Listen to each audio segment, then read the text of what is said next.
ஓம் வாராகித்தாயே போற்றி. அனைவருக்கும் வணக்கம். நான் உங்கள் சாந்தி பேசுகிறேங்க. இன்றைய பதிவில் நாம் என்ன பார்க்க போகிறோம் அப்படின்னு பார்த்தீங்கன்னா, நாளை ஆடி அமாவாசை அன்று பசுமாட்டிற்கு இந்த ஒரு பொருளை கொடுங்கள் அப்படின்னு சொல்லியிருக்கேன் இல்லைங்களா. இது என்ன பொருள், இந்த பொருளை கொடுப்பதினால் நம்மளுக்கு என்னென்ன நன்மைகள் ஏற்படும் அப்படிங்கிறத பற்றி தெளிவாக நாம் அந்த பதிவில் பார்க்கலாம். நாளைய தினம் அப்படிங்கிறது ஆடி அமாவாசை. ரொம்பவே சிறப்பான ஒரு அற்புதமான நாள், ஞாயிற்றுக்கிழமையோடு நம்மளுக்கு வருகிறது. சக்தி வாய்ந்த இந்த நாளை யாருமே தவற விட்டுறாதீங்க. இந்த ஆடி அமாவாசை அன்று எப்படி தர்ப்பணம் கொடுக்கணும், படையல் எந்த நேரத்தில் போடணும் அப்படிங்கிறத பற்றி தெளிவாக ஒரு பதிவு கொடுத்துருக்குறேன். பார்க்காதவங்க அதையும் செக் பண்ணி பார்த்துக்கோங்க. இந்த பதிவில் ஆடி அமாவாசை அன்று பசுமாட்டிற்கு நாம் கொடுக்கக்கூடிய ஒரு உணவு அப்படிங்கிறது நம்முடைய முன்னோர்களின் ஆசீர்வாதத்தோடு அத்துணை கடவுள்களின் ஆசீர்வாதமும் நம்மளுக்கு கிடைக்கும். பொதுவாகவே ஒவ்வொரு அமாவாசை அன்றும் அகத்திக்கீரை பசுமாட்டிற்கு வாங்கி கொடுப்பாங்க.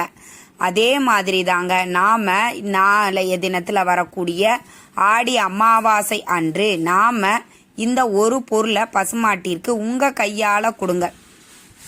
என்ன பொருள் கொடுக்கணும் அப்படின்னு பார்த்தீங்கன்னா, பச்சரிசி, வெல்லம் இதெல்லாம் இன்று இரவே நீங்கள் ஊற வச்சுட்டு இது ரெண்டையும் கலந்து உங்கள் கையால் பசுமாட்டுக்கு கொடுங்க. உங்கள் வீட்டிற்கு அருகில் இருக்கக்கூடிய பசுமாட்டிற்கு நீங்கள் கொடுக்கலாம். நீங்கள் அப்படி ரொம்ப பயமாக இருக்குது, எனக்கு கொடுக்க முடியாது அப்படிங்கிறவங்க மாட்டினுடைய உரிமையாளரை பக்கத்திலே வச்சுக்கிட்டு நீங்கள் கொடுக்கலாம்.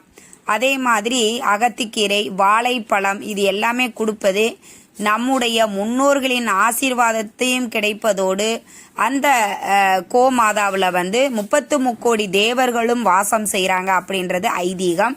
அதனால் அந்த 33 தேவர்களினுடைய ஆசீர்வாதமும் நம்மளுக்கு கிடைக்கும். அதனால் நாளைய தினம் யாருமே மிஸ் பண்ணிடாதீங்க. இந்த எளிய ஒரு விஷயத்தை நாளைய தினம் செய்யுங்க. காலையில் நீங்கள் தர்ப்பணமெல்லாம் கொடுத்து முடிச்சுட்டு கூட நீங்கள் இந்த பொருட்களை நீங்கள் பசுமாட்டிற்கு தானமாக கொடுக்கலாம்.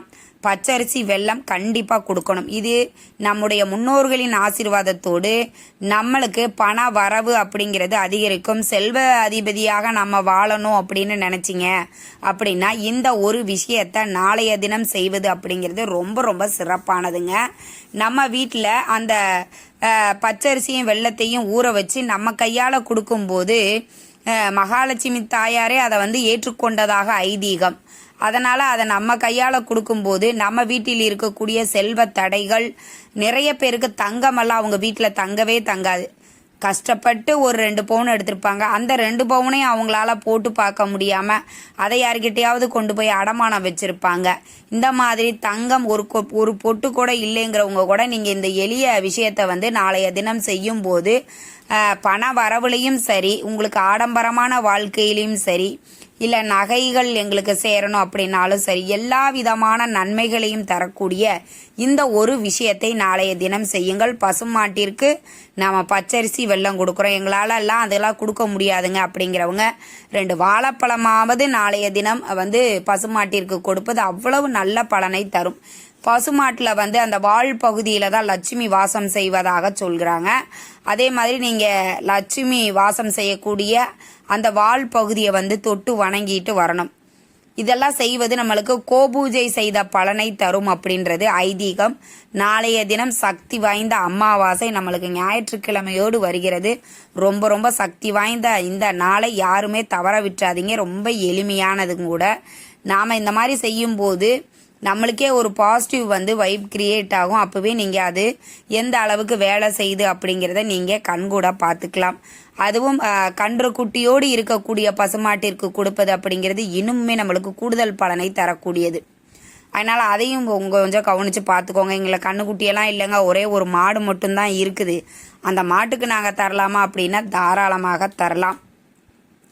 நாளைய தினம் காலையிலேருந்து இரவு வரைக்கும் நீங்கள் எந்த நேரத்தில் வேணாலும் பசுமாட்டிற்கு இந்த உணவை நீங்கள் தாராளமாக தரலாம். ரொம்ப ரொம்ப அற்புதமான பலனை தரக்கூடியதுங்க. ரொம்ப எளிமையானது. இது எல்லாராலையும் ஆல்மோஸ்ட் செய்ய முடியும்னு நினைக்கிறேங்க. இந்த பச்சரிசியும் வெல்லமும் நம்ம வாங்கினா போதும். அவங்களுடைய வசதிகளுக்கு ஏற்ப கொஞ்சம் கொடுத்தா கூட உங்களுக்கு போதும் அப்படின்னு நினச்சிங்கன்னா கூட உங்களால் எவ்வளவு முடியுமோ அந்த அளவுக்கு கொடுக்கலாம். அதில் ஒன்றும் எந்த தவறும் இல்லை. நாங்கள் ஒரு 1/2 கிலோ வெல்லம், ஒரு 1/4 கிலோ வெல்லம் தாம்மா எங்களால் வாங்க முடியும், நான் கொஞ்சமாக அரிசி இது ரெண்டையும் ஊற வச்சு கொண்டு போய் கொடுத்துட்டேன் அப்படின்னா போதும்.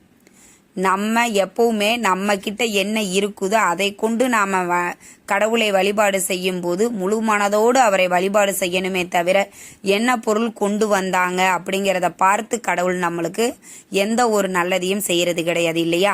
நம்ம நேர்மையாகவும் இயற்கைக்கு புறம்பில்லாத விஷயத்தை நாம கடவுள்கிட்ட கேட்கும்போது கண்டிப்பா அவர் நிறைவேற்றி தருவார்.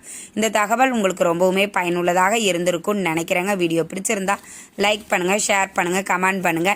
இந்த பதிவை உங்களுடைய உற்றார் உறவினர்கள் நண்பர்களுக்கும் ஷேர் பண்ணுங்க.